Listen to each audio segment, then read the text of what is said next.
ഇറാനെ അധിക്ഷേപിച്ചുകൊണ്ട് ശാപങ്ങൾ ചൊരിഞ്ഞുകൊണ്ട് ഒരു ഗാനം കുവൈറ്റി പണ്ഡിതൻ മിഷാരി റാഷിദ് അൽ അഫാസി പുറത്തിറക്കുകയുണ്ടായി.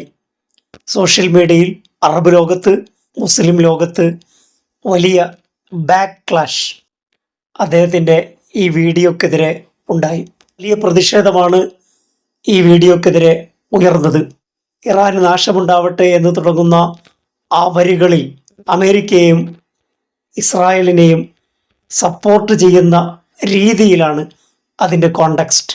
ഇറാനെതിരെ നടക്കുന്ന അമേരിക്കയുടെയോ ഇസ്രായേലിൻ്റെയോ ആക്രമണത്തെപ്പറ്റി ഒരക്ഷരം പറയാതെ ഗൾഫ് രാജ്യങ്ങളെ ആക്രമിച്ച ഇറാന് നാശമുണ്ടാവട്ടെ എന്നാണ് ആ പാട്ടിൻ്റെയും ആൽബത്തിൻ്റെയും ഉള്ളടക്കം.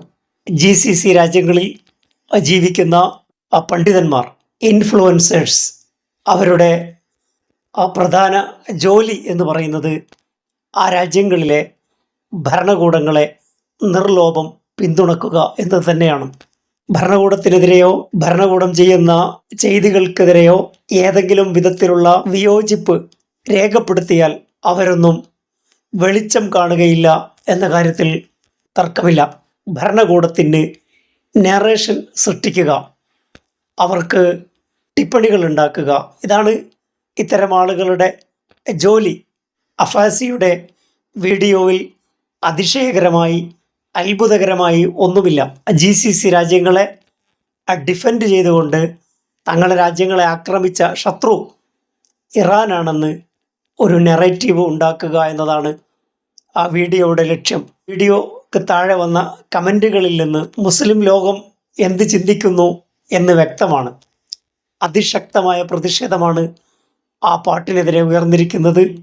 ഗസയിൽ നടക്കുന്ന ആക്രമണങ്ങളുടെ പശ്ചാത്തലത്തിൽ ഇസ്രായേലിന് നാശമുണ്ടാവട്ടെ എന്ന് താങ്കൾ എപ്പോഴെങ്കിലും പറഞ്ഞിട്ടുണ്ടോ? മുസ്ലിം രാജ്യങ്ങളെ ആക്രമിച്ച അമേരിക്കക്ക് നാശമുണ്ടാവട്ടെ എന്ന് നിങ്ങൾ എപ്പോഴെങ്കിലും പറഞ്ഞിട്ടുണ്ടോ? ഗസയിൽ ആക്രമണം നടക്കുമ്പോൾ നിങ്ങൾ എവിടെയായിരുന്നു? ഇറാനെതിരെ അഗ്രസീവായ ആക്രമണം നടത്തുന്ന ഇസ്രായേലിനെയും അമേരിക്കയെയും എതിർക്കാൻ നിങ്ങളുടെ നാവ് പൊങ്ങുമോ? ഇത്തരം വളരെ രൂക്ഷമായ ചോദ്യങ്ങൾ അദ്ദേഹത്തിൻ്റെ കമൻറ്റ് ബോക്സിൽ തന്നെയുണ്ട്.